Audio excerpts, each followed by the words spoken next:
Bienvenidos a Campus Global, el programa de análisis de la Universidad de Dafit, donde todos pueden aprender sin la necesidad de carnet. El tema del día de hoy es la inteligencia artificial, o más conocida como la IA. Es objeto de estudio de muchas áreas del conocimiento, pero que muchos de nosotros desconocemos. Por eso hoy tengo tres profesores de la universidad, que es la profesora Olga Lucía Quintero, la profesora Mónica Henao y el profesor Juan Guillermo Lalinde. Bienvenidos.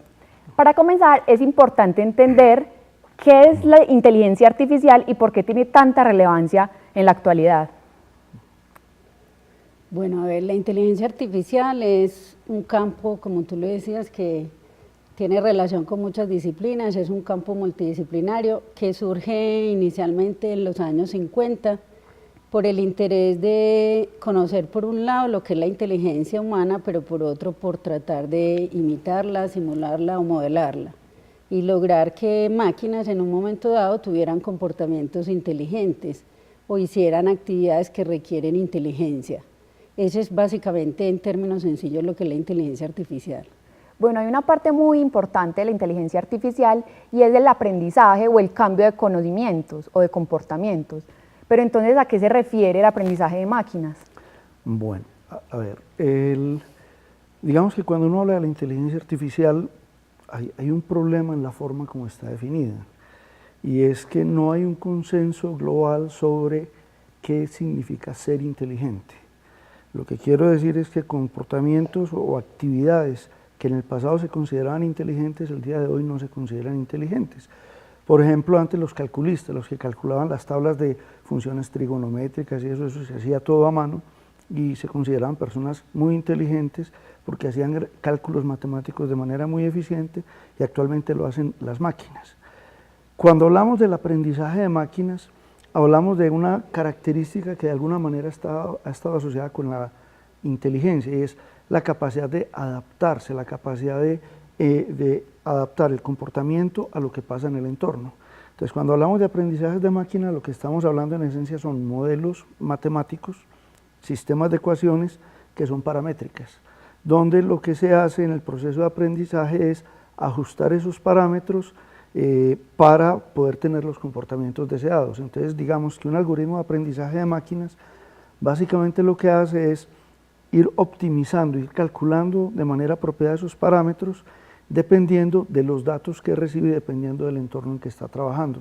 Entonces, digamos que es importante que cuando se habla de ese aprendizaje de máquinas estamos hablando de adaptación, más hay una pregunta que queda en el aire, que es una pregunta abierta sobre si hay procesos de comprensión o no. Y eso tiene que ver con los modelos que tenemos del funcionamiento de la mente, pero resumiendo diría que en aprendizaje de máquinas básicamente es esa capacidad que tiene la máquina para adaptarse al entorno. Termino con un ejemplo corto, los correctores de texto en los celulares. Si ustedes se fijan, cuando uno empieza a utilizar un celular, él empieza a sugerir palabras, pero a medida que va avanzando, va pasando el tiempo de que lo vamos utilizando, las palabras que él sugiere cada día son más cercanas al vocabulario que utiliza el usuario. ¿Por qué? Porque él lo que hace es precisamente eso, se adapta a esa forma de trabajo para poder tratar de predecir cuáles son las palabras que él va a utilizar. Bueno, eso que tú dices, me encontré con un mito, y es que dicen que los robots van a ser más inteligentes que el ser humano. ¿Qué tan cierto es eso? Pero yo quisiera, antes de responder esa pregunta, aclarar algo que es importante, complementando lo de Juan Guillermo. A ver, la inteligencia artificial, cuando uno se pone a ver, imaginémonos el ser humano, un ser inteligente, entonces la inteligencia es algo muy complejo, que atañe a muchas cosas en el mismo ser humano, no es solamente, por ejemplo, el cerebro, sino es todo su cuerpo, ¿cierto? Entonces, la inteligencia artificial realmente lo que ha hecho es como estudiar diferentes, digamos, aspectos relacionados con la inteligencia en el ser humano o en seres que se dice que son inteligentes. Entonces, por eso la inteligencia artificial se ha dividido como en áreas de estudio, investigación y desarrollo. Una es lo del aprendizaje de máquina, como muy bien lo decía Juan Guillermo. Otra es, por ejemplo, el lenguaje natural. Cómo es que nosotros nos comunicamos y entendemos e interpretamos el lenguaje del otro. Y lograr que las máquinas, por ejemplo, así como dice Juan Guillermo, lo del texto, estaría, por ejemplo, lo que son los reconocedores. Hoy, por ejemplo, en los celulares que uno les puede hablar y puede dar, entre comillas, órdenes, ¿cierto? Ese es un tema, pero hay reconocimiento de patrones, hay visión artificial, hay ingeniería del conocimiento que se dedica específicamente a lo que tú decías ahorita, el conocimiento, las redes neuronales, o sea, hay muchos temas que son todos dentro del ámbito de la inteligencia artificial. Y resulta que lo que se está tratando, una es esa robótica inteligente. Entonces, lograr que un robot que va a tener, digamos, lenguaje natural, va a tener visión artificial, va a tener aprendizaje de máquina, va a tener manejo de conocimiento, o sea, es como si fuera pues un humanoide, ¿cierto? Un humano con todas esas cosas, imitándolas, simulándolas o incluso algunos dicen emulándolas porque pueden en muchos casos ser mejor. Eso es lo de los robots, pero integran pues muchas cosas. Ahora, ¿qué va a ser más inteligente o el peligro? Depende. Profesora Olga, ¿y qué piensa usted frente al mito de que los seres humanos tienen como esa ideología de que el robot puede ser más inteligente que ellos? Bueno, yo pienso varias cosas. Pues primero tenemos que diferenciar qué es un robot y qué es una cosa inteligente, ¿no? Un robot, como lo pensamos o como se pensó desde el área de control automático y robótica, pues es un mecanismo, un algoritmo que hace tareas repetitivas y que pues sencillamente facilita la elaboración de ciertas tareas y pues puede llegar a realizarlas de una manera, llamémoslo así, con menos margen de error. Un algoritmo inteligente o un sistema inteligente, un sistema experto o algo, llamémoslo así, una unidad inteligente, tiene algo muy particular y es su capacidad de aprendizaje. En ese sentido, entonces, si queremos tener robots inteligentes, tenemos que trabajar en dos vías, en la capacidad de definir cuáles son las tareas automáticas que queremos que el robot haga y cuál es el nivel de inteligencia que le queremos dar. Uno de los elementos más importantes de esto es que tendríamos que desmitificar el hecho que el robot es un artefacto. Los robots pueden ser pequeños programas asistentes en las tareas del diario vivir, o pueden ser unos superbrazos robotizados que hacen cócteles en la mitad de un showroom y que sencillamente lo que están haciendo es demostrando capacidades tecnológicas de ciertas firmas o de ciertas unidades. Para abordar esa pregunta, entonces, yo tendría que contestar algo como esto. Sony en Japón está trabajando con una universidad que se dedica a Computer Science en el desarrollar un robot que sea capaz de asistir en las tareas de la cocina, o sea, un robot cocinero. Dotar un robot de capacidades de manejo de trayectorias en un espacio confinado es realmente un problema que ya está resuelto, pero darle al robot la capacidad de aprender texturas, potenciales recetas para generar sabores, poder lograr la capacidad de, cuando estás cocinando, observar la textura del aceite cuando está a punto de estar listo para hacerlo, requiere una cantidad de elementos que son fundamentales acá.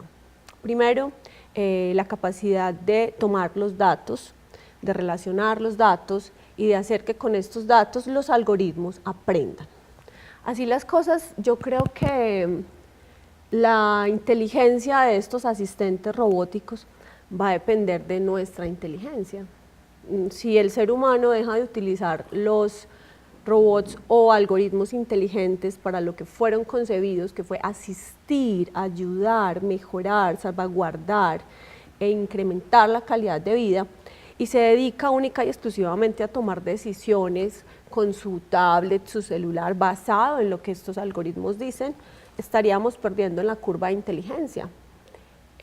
Mi perspectiva particular es, primero, la inteligencia de nuestros algoritmos va a depender de la capacidad de aprendizaje que les demos, y esta capacidad de aprendizaje está directamente relacionada con la compresión de la información, el uso de kernels. En este momento tenemos hipótesis sobre kernels de difusión, y también de la manera en la que se percibe el mundo, o sea, del establecimiento de sensores que te permitan encontrar cuáles son los elementos fundamentales para que el algoritmo aprenda. Pero si los seres humanos vamos a dejar en manos de esos algoritmos inteligentes la decisión acerca de cómo manejar nuestro vehículo o qué ruta tengo que hacer para llegar de un punto A a un punto B, en esa curva voy a estar muy por debajo. Un ejemplo muy sencillo es cuando alguien se sube a un carro y dice voy a poner tal asistente para manejar, no quiero decir una marca. Y te das cuenta que esa persona lleva 3 vueltas a la manzana solamente porque el asistente le está diciendo que lo haga. ¿Quién es el que está perdiendo en inteligencia? El ser humano. Ahora bien, yo mencionaba fuera de cámaras acerca de cuando a tus estudiantes les hablas de las películas, las que comenzaron a hablar de máquinas y sistemas inteligentes. Esas películas mostraban cómo la inteligencia otorgada a las máquinas estaba orientada a un propósito maligno. Alrededor de los algoritmos inteligentes, del aprendizaje de máquina, hay temas éticos que corresponde que se aborden con la misma seriedad científica con la que se desarrollan nuevos esquemas de aprendizaje, y en ese sentido entonces estamos dependiendo grandemente de empresas que han venido impulsando y masificando este concepto. Entonces, para finalizar este pedazo, yo quisiera hacer un pequeño ejemplo de cómo la capacidad de Google, Amazon, Facebook y Apple, GAFA, fue capaz de traer un área del conocimiento que lleva 60 años. La inteligencia artificial lleva 60 años desarrollándose, a hacer un boom en el año 2018. La pregunta es para quienes escuchan, ¿estamos perdiendo la capacidad de razonar por nosotros mismos y se la estamos entregando a quién o a quienes manejan nuestras decisiones, nuestra elección de zapatos, nuestra elección de restaurante o algo así? Porque hay otro mito que dice que entonces la inteligencia artificial va a acabar con las empresas, con la economía humana. A ver, yo creo que esos dos mitos, el primero toca un tema que es muy de fondo, ¿no es cierto? Y que, digamos que el desarrollo académico a fondo de eso es un trabajo muy grande, porque tiene que ver con una pregunta fundamental. Y la pregunta fundamental es cómo funciona el cerebro humano. Para esa pregunta hay dos grandes tendencias. Una es la inteligencia artificial dura, otra la inteligencia artificial blanda. Digamos que entre los exponentes de la inteligencia artificial dura está Steve Pinker, que él trabajó en el departamento de neurociencias del MIT, actualmente está, no recuerdo en qué otra universidad. Él tiene un libro muy interesante que se llama Así funciona la mente.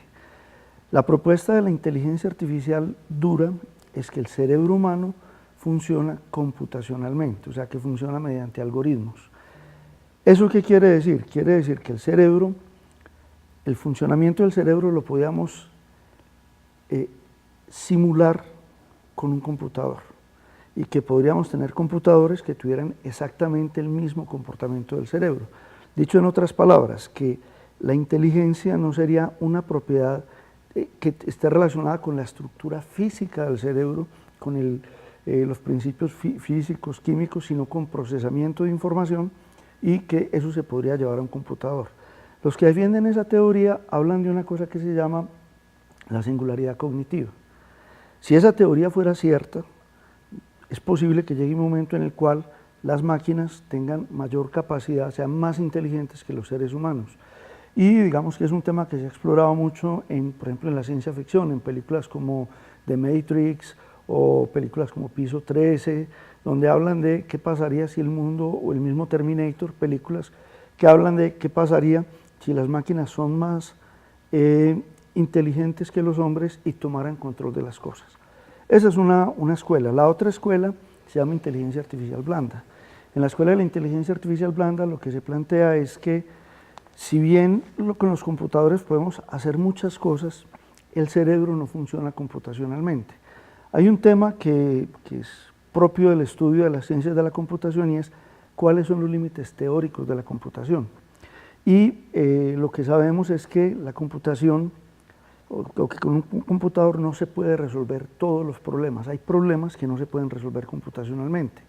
¿Qué quiere decir eso? Quiere decir que no es que no tengamos máquinas suficientemente rápidas, que no es que no tengamos suficiente capacidad de almacenamiento, suficiente memoria, sino que el computador como tal no es capaz de resolver el problema. Eso fue, digamos, planteado por Turing en la década del 30 y cuando habló el modelo conceptual de la máquina de Turing, y eso tiene un montón de implicaciones, que tal vez la forma más fácil de entenderlo es si uno utiliza una analogía de lo que es el teorema de Gödel. Lo voy a poner en palabras cotidianas para que entendamos más o menos a lo que se refiere. Si yo les digo, les voy a dar una frase y ustedes me van a determinar si esa frase es falsa o verdadera, aparentemente el problema es fácil. Pero si yo les doy esta frase es falsa. Fíjense lo que pasa. Si la frase es, supongo que es verdadera, quiere decir que lo que está anunciando es cierto y por lo tanto la frase es falsa. Quiere decir que si supongo que es verdadera, concluyo que es falsa, que es una contradicción. Y si lo hago al revés, es lo mismo. Si supongo que es falsa, quiere decir que lo que está diciendo no es cierto. Y como dice que ella es falsa, entonces quiere decir, si eso no es cierto, quiere decir que es verdadera. Matemáticamente eso no se puede resolver, y ese es el famoso teorema de Gödel, que habla de la incompletitud, que habla de que todo sistema lógico tiene ese problema, y en la computación tenemos exactamente la misma situación. Entre los defensores de la inteligencia artificial blanda está, por ejemplo, Roger Penrose, que trabajó con Stephen Hawking. Roger Penrose tiene un libro que se llama La nueva mente del emperador, donde utiliza 4 argumentos para demostrar o para proponer que la inteligencia artificial dura no es cierta. La física cuántica, las neurociencias, la teoría de los sistemas dinámicos complejos y la teoría de la computabilidad. Y después sacó un libro que se llama Las sombras de la mente, donde desarrolla a fondo la teoría. Entonces, 2 cosas importantes. La primera de ellas ¿es posible que haya máquinas más inteligentes que los seres humanos? Esa pregunta no pasa por la computación, esa pregunta pasa por el funcionamiento del cerebro. Si el cerebro funciona como un computador, pues en principio no hay ninguna limitante por la cual una máquina no podría ser más inteligente que el ser humano. Si el cerebro funciona de maneras que no se pueden representar en un computador, que es la tesis de Penrose, entonces, independiente de la capacidad que tenga los computadores, nunca van a lograr desarrollar la capacidad de inteligencia de los seres humanos. Pero, como digo, es un tema que está abierto y que tiene un montón de implicaciones. Por eso actualmente cuando uno mira, por ejemplo, el campo de las neurociencias, hay un montón de trabajos donde lo que están buscando es ver cómo funciona el cerebro, y tal vez las 2 preguntas más importantes, o la pregunta más importante que hay abierta en este momento en el mundo de la ciencia, es cuál es el origen de la conciencia y el origen de la voluntad. Porque una cosa es decir que yo tengo un sistema computacional que emula el comportamiento de un ser humano, pero que sigue siendo o es determinista, y por lo tanto no hay procesos de toma de decisión en el sentido de que haya una voluntad, sino simplemente un proceso de aplicar un procedimiento mecánico y obtener un resultado, o si la conciencia es una propiedad emergente de sistemas de cierta complejidad, y de la misma manera que los seres humanos somos conscientes, pensar que a futuro posiblemente vamos a tener máquinas que puedan ser conscientes. Bueno, tú dices, pues veo que mencionas como muchas áreas que se pueden involucrar. Yo pensaría, pues desde el principio, que solo es la informática y la matemática, pero ¿qué otras áreas son fundamentales para la inteligencia artificial? Pues mira, incluso desde el origen de la inteligencia artificial, había médicos, había especialistas en neuro, porque tú requieres todo lo que decía Juan Guillermo, toda la parte del cerebro, pero entonces desde el cerebro, desde el punto de vista físico, químico, energía, todo. Pero también hay toda la parte que tiene que ver con el lenguaje, entonces están lingüistas, están antropólogos, psicólogos, ingenieros de todas las disciplinas, o sea, realmente la inteligencia artificial se ha desarrollado es como con grupos que son de diferentes disciplinas, diferentes miradas. Si tú ves en los centros de investigación o en las universidades donde desarrollan inteligencia artificial, esos son los grupos, no son ingenieros informáticos o de sistemas. Esos son parte del grupo, porque en última instancia ellos son los que más en un momento dado podrían llevar a un desarrollo en la máquina. Pero es todo un montonón de disciplinas asociadas a eso. Además, los temas pertinentes. Tú decías ahorita, por ejemplo, en una organización, entonces el robot tiene que saber de administración, el robot tiene que saber de producción. ¿Y quiénes son los que saben de eso? Pues administradores, ingenieros de producción y así. Bueno, entonces dentro de la universidad, ¿cómo se está haciendo para instruir a los estudiantes sobre el tema? A ver, no sé, pues aquí en el pregrado de Ingeniería de Sistemas, anteriormente se tenían 2 materias de inteligencia artificial, que eran como las que estaban fundamentadas. Yo creo que ahora solo hay una, Juan, que es de ese tema, pues de ese departamento. Digamos que hay varias cosas. En la universidad, directa o indirectamente, el tema está involucrado, yo diría que prácticamente en todas las áreas del conocimiento. Por ejemplo, en toda la parte que tiene que ver con analítica y con ciencias de los datos, se utilizan algoritmos de aprendizaje de máquinas para clasificación de información con 3 fines: fines predictivos, fines descriptivos y fines prescriptivos. Descriptivos, es decir, tener una información que me permita saber qué es lo que hay. El predictivo es poder decir qué va a pasar a futuro, cuáles son las tendencias. Y el prescriptivo es cuando no solo puedo pensar un poco en ese futuro, sino decir, si yo intervengo de esta manera, puedo cambiar ese futuro para que pasen estas cosas. Entonces, las áreas del conocimiento involucradas son todas. Estas técnicas se están utilizando aquí en biología, se están utilizando en administración, se están utilizando en finanzas, se utilizan en las ingenierías, temas, por ejemplo, como Industrias 4.0, que ya fue tratado en este programa, y se utiliza de manera transversal. Hay como unos pilares básicos que soportan eso. Uno es la parte computacional, pero hay otro que es la parte de los modelos matemáticos que nos van a garantizar si hay convergencia, si no hay convergencia, y modelos estadísticos que nos van a hablar de la calidad de los resultados y ese tipo de cosas. Entonces, en la universidad básicamente lo que se está haciendo es que hay una propuesta se van incorporando de manera transversal en todas las áreas. ¿Cuál es el siguiente paso? El siguiente paso es empezar a incorporar ya materias de carácter más formal, pero que sean transversales, que permitan que todos los estudiantes, independiente del programa que tengan, que estén cursando, tengan claridad de qué es lo que está pasando, o sea, cuáles son los fenómenos alrededor del tema del aprendizaje de las máquinas y cómo se pueden utilizar de manera apropiada. Yo diría que el reto de todas las universidades en este momento es cómo incorporar todo lo que está pasando en eso que se llama la sociedad del conocimiento, lo que hablamos de la 4ª gran revolución, que es la revolución de la información en todas las carreras. ¿Por qué? Porque encontramos que hay, por ejemplo, carreras o áreas de estudio que están siendo repensadas a fondo. Está toda la parte de la física, está las neurociencias, en la física la parte cuántica con todas las implicaciones en nanotecnología, está la parte de las neurociencias, está toda la parte de la genética, donde se están mirando como procesos de procesamiento de información.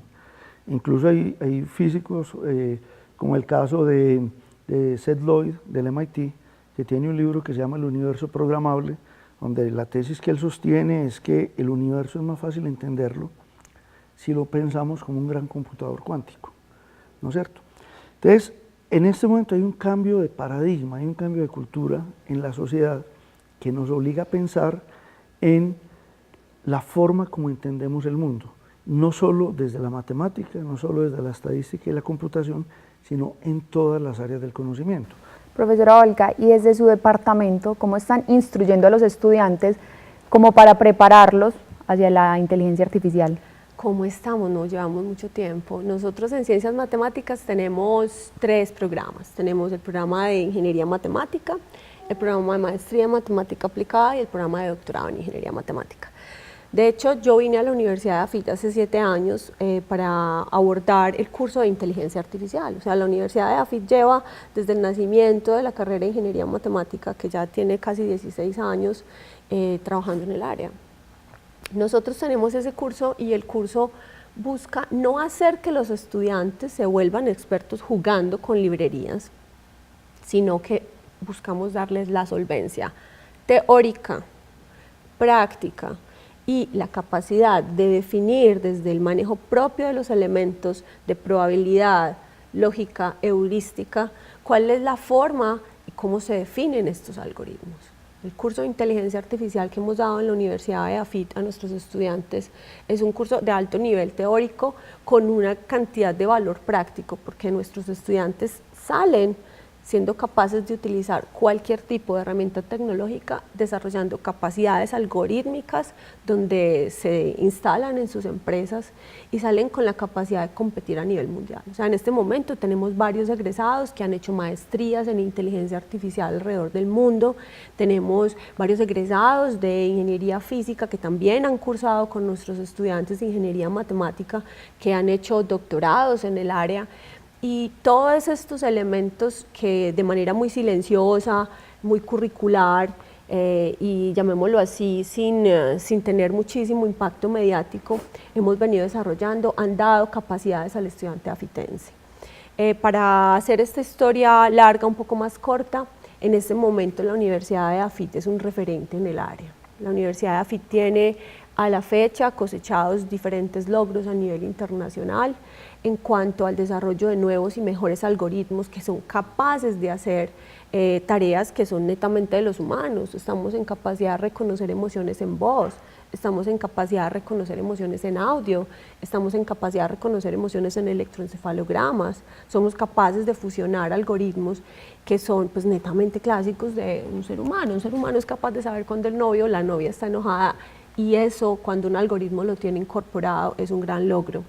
Lo que estoy mencionando obviamente está respaldado pues, en las publicaciones científicas del equipo de trabajo, y ahora es muy importante porque a medida que aumenta la capacidad de los computadores, ahora tenemos Apolo como supercomputador, pues esto representa también una capacidad instalada en la universidad que nos hace altamente competitivos. O sea, yo ya no me tengo que demorar 3 o 4 días trabajando en el laboratorio para que mi algoritmo, nuestros algoritmos converjan, sino que de manera directa tenemos la capacidad de utilizar las máquinas y definir cuáles son los mejores esquemas de aprendizaje, las mejores arquitecturas de aprendizaje, los mejores rasgos o características que se utilizan en los algoritmos, y somos una universidad que tenemos ya consolidado un conocimiento de los elementos básicos y tenemos interacción con otras universidades. Entonces, en ese sentido, estamos trabajando con Cornell, estamos comenzando a trabajar con Rice,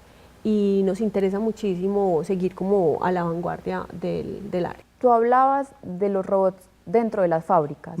Entonces, en cuanto a las empresas colombianas, ¿ya se están implementando o todavía no están preparadas para eso? En Colombia yo creo que estamos todavía en pañales, ¿no es cierto? Estamos todavía en pañales. El tema con el mundo de la robótica va como en el siguiente sentido, son sistemas que están capacitados o que están diseñados para reemplazar ciertas labores que tienen un componente que es altamente operativo, donde efectivamente se requiere alta precisión, se requieren ciertas habilidades, pero en la gran mayoría de los casos no hay procesos de toma de decisiones fuertes, estratégicos asociados con ellos.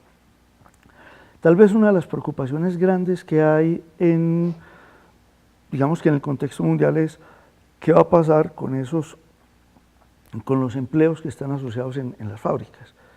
Y lo que uno ve en las tendencias mundiales es muy sencillo. No es que vaya a desaparecer el empleo, sino que aparece un nuevo tipo de empleo y aquí viene un reto gigantesco para el sistema educativo, en particular el colombiano, que afecta. Ese reto es no solo para las universidades, sino tiene que empezar desde el colegio mismo, y es que necesitamos gente con unos niveles de formación, con unas competencias más desarrolladas, con unos niveles de comprensión más altos, mucho más profundos, para poder abordar esos nuevos empleos del futuro. En los países desarrollados, por ejemplo, ya desde hace ya casi 10 años, existe un currículo en el cual se incorpora ciencias de la computación, desde kinder hasta lo que ellos llaman 12, que es toda la formación del colegio nuestra. Sí, ¿por qué lo hacen? Porque ya se considera que el pensamiento computacional, la forma que se utiliza para aproximarse a los problemas desde la perspectiva computacional, es una nueva forma de pensamiento que complementa el pensamiento biológico, la forma como se aproximan en biología, en la física, en la química, en la matemática, en las ciencias sociales, y que debería formar parte del bagaje de todo profesional. Incluso un administrador, cuando está definiendo un proceso, está construyendo un algoritmo. Sí. Y Mónica, ¿qué piensa? ¿Piensas que en Colombia ya están preparados tanto como las personas y las empresas para la inteligencia artificial? Bueno, yo sé de algunos casos que ya existen. Creo que falta. Todavía la brecha es muy grande. ¿Por qué? Uno, no es por el acceso a la tecnología dura, no es que pues el acceso a los robots es posible, de pronto todavía son muy costosos, pero eso lo pueden hacer. El problema es como la integración del robot al ambiente laboral.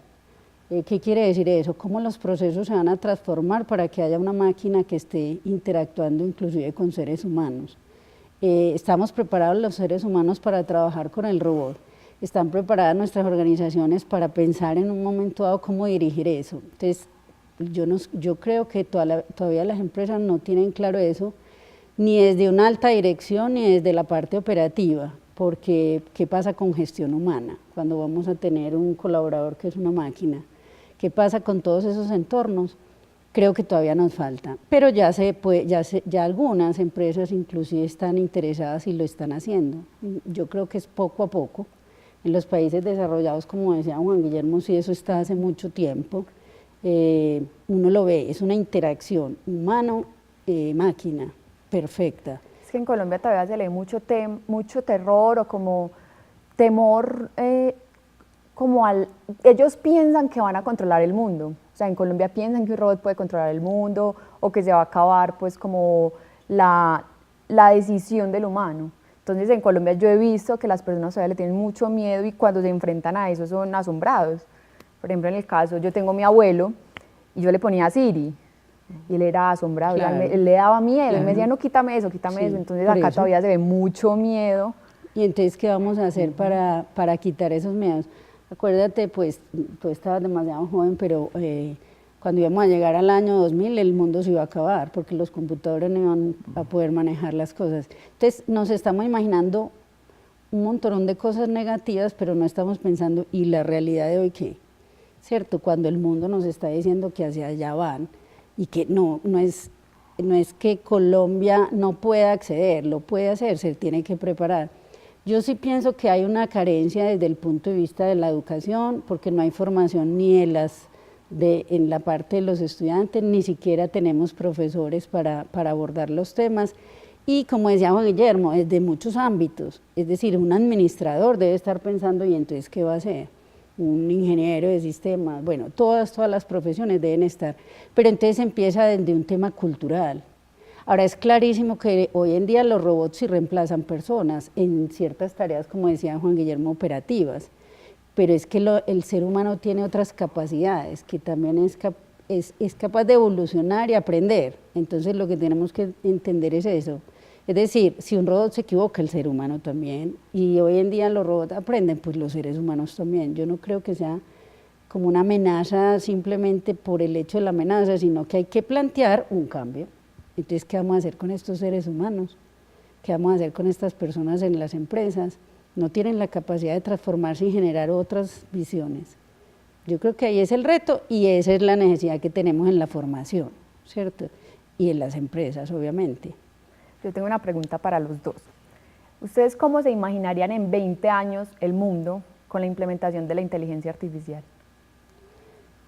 Mira, yo respondo nosotros acabamos de hacer una visita a 14, hicimos 14 visitas en Alemania y estuvimos en Deutsche Telekom, ellos nos mostraron el centro de innovación y lo que van a tener en los próximos 5 años, en todos los ámbitos. Entonces, ¿yo qué me imagino en 20 años? Depende del ámbito, porque en la casa va a haber, obviamente, pues si ya hay un montón de dispositivos y aparatos que tienen inteligencia, en ese momento habrá un montón, porque si ya tenemos los robotcitos que limpian, allá tendremos más, el que cocina, el que hace el aseo, el que hace...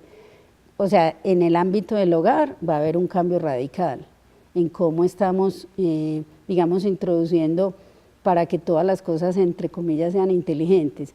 En el ámbito laboral es un cambio radical también. Yo me imagino los robots como veíamos, como te digo, en Alemania, que están interactuando con las personas en el ambiente de trabajo, porque son robots inteligentes que caminan y se desplazan.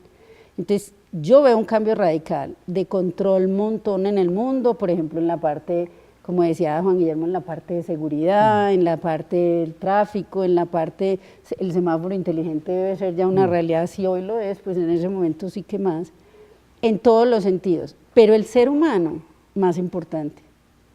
En todas estas empresas que nosotros visitamos nos decían, cada vez que introducimos robots, el ser humano es más importante. Entonces yo veo un desarrollo del hombre más hacia lo humano, hacia lo social, hacia un ser como más, digamos, equilibrado, más desarrollado.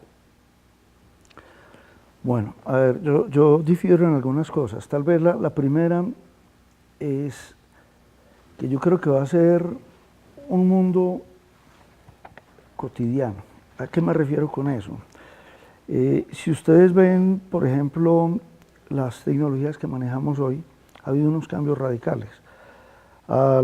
Los abuelos de mi generación, para ellos el hecho de que uno pudiera tener un teléfono que no estaba conectado mediante un alambre, sino que recibía las señales como radiofrecuencia, es una cosa que es prácticamente impensable, o que un televisor lo pueda controlar remotamente, que en este momento para ver televisión no puede ver televisión en un dispositivo móvil.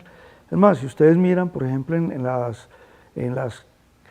tiras cómicas de hace mucho tiempo, cuando aparecía Dick Tracy, en Dick Tracy había cosas futuristas, que era la posibilidad de tener relojes a través de los cuales yo pudiera llamar. Esa tecnología la tenemos. Incluso cogen películas o series de fantasía, como el caso de Harry Potter, y los portarretratos, los cuadros animados los tenemos el día de hoy. Simplemente que no es esa tecnología mágica, sino que es una pantalla con capacidad de leer datos y ese tipo de cosas. Yo creo que la clave para lo que va a pasar dentro de 20 años son, en primer lugar, que la tecnología va a pasar a ser ubicua. ¿Qué quiere decir eso? Que de la misma manera que ha pasado con muchas tecnologías, la tecnología va a formar parte de la vida cotidiana y la gente ni siquiera se va a preocupar por eso. Lo tenemos el día de hoy. La mayoría de la gente no se da cuenta, pero en la casa cualquier persona tiene por lo menos 4 o 5 computadores. Porque el microondas tiene un computador, porque la lavadora tiene un computador, porque la nevera tiene un computador, el televisor tiene un computador, ¿sí? Los portátiles, los teléfonos, todo eso es capacidad computacional, que es la tendencia que se está hablando de Internet de las cosas y todo eso. Ahora, ¿qué va a pasar en Colombia? Depende. Depende básicamente de la forma como nosotros seamos capaces de afrontar el reto y de transformar el sistema educativo para ser partícipes de la revolución que se está dando. O sea, lo que quiero decir es, ahora mencionabas una cosa muy importante sobre el aspecto cultural, ¿sí? Y la educación juega un papel central ahí. ¿Por qué? Porque en la medida en que no tenemos un conocimiento de las cosas, regresamos a esas épocas de los mitos, de las leyendas, de todo eso, y es parecido al fenómeno que se dio cuando apareció Google, y entonces para los estudiantes de los colegios y de las universidades, lo que dijera Google era palabra de Dios, ¿no es cierto? Y entonces cualquier tarea era busca en Google, que Google le da la respuesta. Y hoy en día sabemos que más del 75% de la información que está en Internet es basura, y por eso hasta el mismo Google, Microsoft y eso han tenido que crear buscadores especializados en temas académicos con procesos de arbitraje para poder garantizar las cosas. Si nosotros formamos la gente para que pueda asumir el rol en esa sociedad de la información, o sea, que tenga el nivel de conocimiento y que tenga sobre todo las competencias apropiadas para ser parte de esa revolución, entonces vamos a tener un país desarrollado. Pero si seguimos como simples usuarios de tecnología, que en muchos casos somos usuarios de tecnología reciclada, de tecnología de segunda, si seguimos con la cultura de cuál es la forma más fácil de hacer las cosas, sino cómo hacemos bien las cosas, va a ser muy difícil que el país se pueda desarrollar y se pueda incorporar en esa sociedad del conocimiento. Entonces, yo digo que es básicamente una cuestión de decisión, de voluntad política, de transformar el sistema educativo, de poner la educación en el lugar que debe estar, no solo en términos de cobertura de eso, sino lo más importante, en términos de la calidad, en términos de cuáles son las competencias que desarrollamos en las personas. Todavía, por ejemplo, en la formación matemática, sigue primando la matemática operativa. Haga las operaciones las hacen las máquinas, ¿no es cierto? ¿Por qué? Porque ya tenemos unas recetas claras que demuestran que no requieren altos niveles de conocimiento, sino seguir las instrucciones para producir el resultado. Entonces, depende de nosotros como país si queremos efectivamente formar parte de esta sociedad del conocimiento. Lo que tenemos que hacer es transformarnos. Si no, vamos a acabar proveyendo materia prima y haciendo una serie de cosas que no van a agregar el valor que se requiere. Incluso en este momento, hasta en la agricultura hay que agregar valor y agregar valor mediante la tecnología. Y eso implica tener conocimiento. Bueno, y para las personas que quieren abordar mejor este tema, ¿dónde pueden encontrar información adicional? Hoy en día, en muchísimas partes. ¿Algún libro, una serie? Series hoy hay muchas, y de hecho ya están anunciando una serie nueva que es solo de inteligencia artificial. Pero yo creo que, a ver, hay una cosa que es importante, depende de donde uno lo vea. ¿Tú qué quieres saber? Si lo general, qué es la inteligencia artificial, o si quiero ser un usuario, qué debo hacer, o si quiero ser una persona que haga parte del desarrollo, o sea, depende. Pero hay muchísimo hoy en día de inteligencia artificial. Mi recomendación, y así como dice Juan, el problema de uno buscar en Google es que no se sabe qué es lo bueno o lo malo, es siempre ir a los institutos o los organismos que son dedicados a investigar eso. En este momento, la mayoría de las universidades en el mundo están trabajando ese tema, hay institutos reconocidos en el tema, el MIT, mejor dicho, hay asociaciones, hay de todo, o sea, autoridades. La recomendación es buscar autoridades en el tema, pues si uno se pusiera a ver eso. Ahora, si es un estudiante de AFID, la biblioteca de la universidad está llena de libros de inteligencia artificial supremamente buenos, de todos los temas. Y las bases de datos que nosotros tenemos son excelentes para acceder a documentos que en última instancia están un poquito más filtrados. No quiero decir que estos sean todos muy buenos, pero al menos está más, sería como la forma. Yo recomendaría algunas cosas. Digamos, si uno quiere preocuparse, si quiere ver el lado negativo de esto, hay un libro excelente de un periodista de apellido Goodman. El libro se llama Crímenes Futuros. Y el libro lo que habla es de cómo la tecnología no solo ha transformado la sociedad, sino cómo la tecnología ha transformado también las actividades delictivas.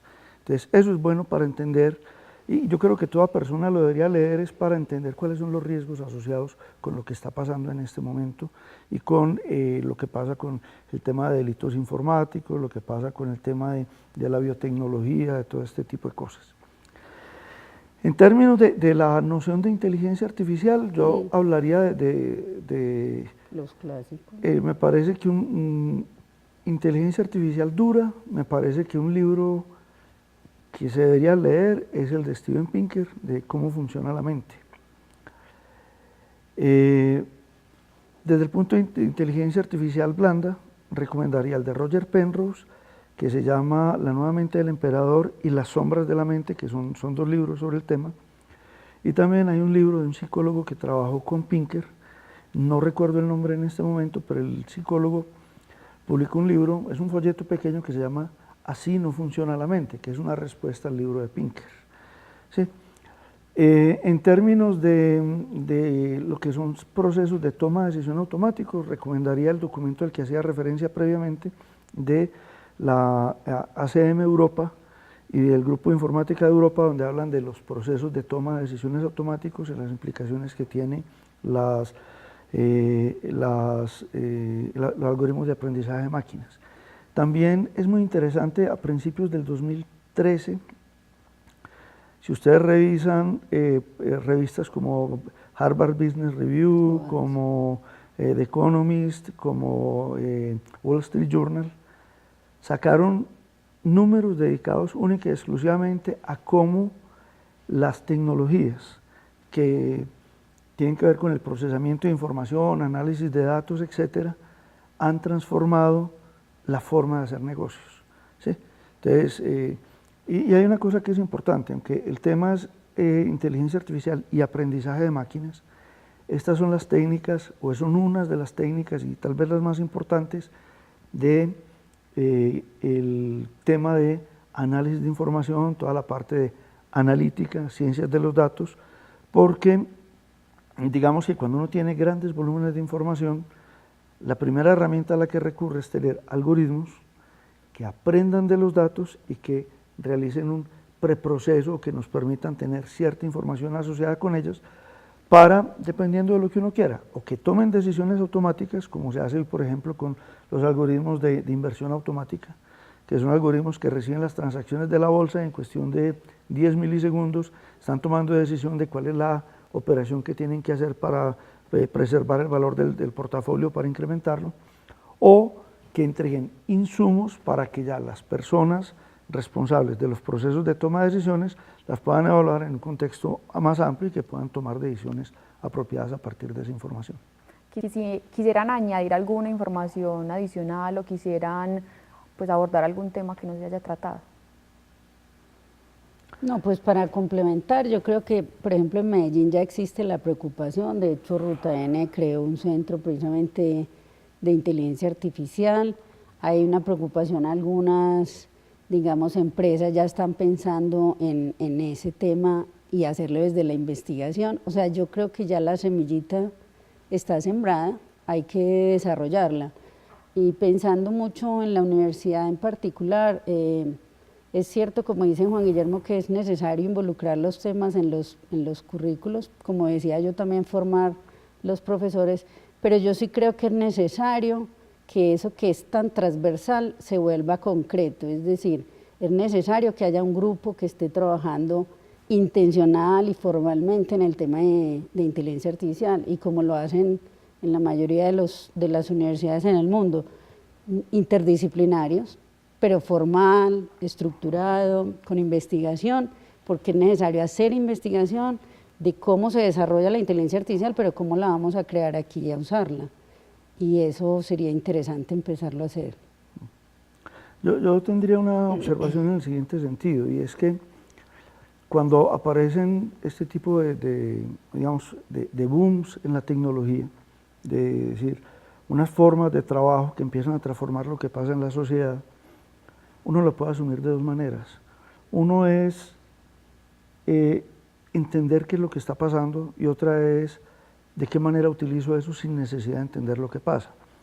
Yo he tenido la oportunidad de trabajar con varios grupos aquí en la ciudad, y hay un montón de herramientas, por ejemplo TensorFlow, que es una herramienta que desarrolló Google, que sirve para trabajar con el tema que llaman Deep Learning y algoritmos de aprendizaje y todo ese tipo de cosas. Y lo que he encontrado con preocupación es que muchas veces la gente se limita a, yo llamo esto y obtengo esta respuesta, pero es como pensar, es una comparación muy burda, pero creo que es válida, es como pensar que si una persona aprende a utilizar muy bien el Word, va a ser un gran escritor. ¿Sí? El utilizar el Word le facilita la vida a una persona que sabe escribir, pero el utilizar el Word no le va a permitir a una persona ser un gran escritor. El utilizar tecnologías de inteligencia artificial no nos va a permitir a nosotros diseñar productos competitivos ni ese tipo de cosas, a no ser que entendamos qué es lo que hay detrás de eso. Estamos viviendo una sociedad del conocimiento donde la gran mayoría de las herramientas exigen que el usuario que lo va a utilizar para explotarla a fondo tiene que tener un conocimiento conceptual de qué es lo que está haciendo, porque si no, lo que puede tener es basura entra, basura sale, y tenemos productos basura que además tratamos de pensar o tratamos de convencernos que son muy sofisticados porque utilizaron alta tecnología. Entonces es una invitación a que la forma de afrontar estos temas no es aprender a manejar unos programas, no es aprender a llamar unas funciones, sino que es conocer cuál es el potencial que tiene para poder desarrollar productos que realmente marquen la diferencia. ¿Qué debemos hacer? Esperar hasta septiembre, porque en septiembre vamos a tener los Días de la Ciencia Aplicada, que es un evento que se organiza desde la Escuela de Ciencias, y la idea que tenemos sobre este evento es prácticamente transmitir dos cosas. Primero, el interés científico en el desarrollo de cuerpos matemáticos, teóricos y algorítmicos que permitan avanzar en el tema de aprendizaje, pero también mostrarle a la gente que la inteligencia artificial está en este momento posicionada en todos lados y que todavía a nadie le ha pasado nada. O sea, no estamos con máquinas volando que nos posean y que tenemos lavadoras que utilizan lógica difusa, que tenemos cámaras que hacen un zoom automático, que tiene elementos interesantes de inteligencia artificial, que los vehículos que manejamos asisten las tareas de manejo, entonces sabemos cómo nos estamos desempeñando en términos de uso de combustible. O sea, que ya en Medellín hay aparatos y algoritmos, que ya en las entidades financieras en Medellín y en Colombia existen algoritmos que tienen cierto grado de inteligencia, que ya en el ecosistema de innovación hay startups que vienen desarrollando cosas chéveres con estos algoritmos inteligentes. Entonces, de esa manera las personas abordan el tema de una forma muy suave, de una forma en la que, llamémoslo así, el miedo desaparece al comprender que nació y está al servicio de los humanos, y que pues realmente también debemos entender una cosa, no podemos permitir que ni un algoritmo ni un sistema termine tomando decisiones. O sea, siempre será el ser humano, llamémoslo así, el maestro de cuánto desarrollo se haga en inteligencia artificial. Desde los sistemas lógicos que intentan imitar el razonamiento experto, pasando por las redes neuronales que intentan imitar la forma en la que las neuronas se interconectan y los procesos de aprendizaje que tenemos los humanos, hasta estas redes profundas que básicamente lo que hacen es simplificar la información que nosotros naturalmente realizamos. O sea, mientras el ser humano esté consciente del desarrollo de su capacidad plena y del potencial que tenemos para hacer, podemos abordar el tema. Entonces, pues finalmente, mi periodo sabático, que comienza el próximo semestre, va a estar dedicado a concretar una publicación, un libro, que sea, además de la síntesis de la historia de la Universidad de AFIT en relación a inteligencia artificial, un libro de texto para estudiantes de alto nivel, llamémoslo así, pregrado en los últimos semestres, maestrías y doctorados, con los elementos sintéticos, pero mínimos necesarios para abordar el tema. Hemos llegado al final de nuestro programa. A nuestros invitados, muchas gracias por acompañarnos. A ustedes los esperamos en una próxima emisión de Campus Global y recuerden que todos pueden aprender sin la necesidad de tener un carnet.